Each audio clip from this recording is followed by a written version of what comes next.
করে যাদের পেইন কিলারগুলো খেয়েছেন তারা এই সমস্যাগুলো বেশি ফিল করছেন, বেশি এই সমস্যাগুলো পড়ছেন। এবং প্রায় ধরে নেন যে প্রায় আমরা 150-200 কিডনি রোগী নিয়ে কাজ করলাম, সেখানে দেখছি যে অধিকাংশের পিছনেই তারা দীর্ঘ সময় ধরে এই হাই প্রেশারে ভুগছেন, ডায়াবেটিসে ভুগছেন, অথবা অন্য একটা রিজন হচ্ছে যে তাদের বিভিন্ন কারণে তারা পেইন কিলার খেয়েছেন। তো এই যে সমস্যাগুলো, এই সমস্যাগুলো সমাধান হওয়ার জন্য তাহলে কি করতে হবে এটা যদি আমরা একটু খেয়াল করি, যে যারা দীর্ঘমেয়াদী হাই প্রেশার, ডায়াবেটিস অথবা কোনো ব্যথার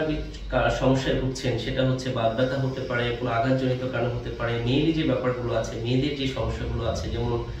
তাদের অনেক সময়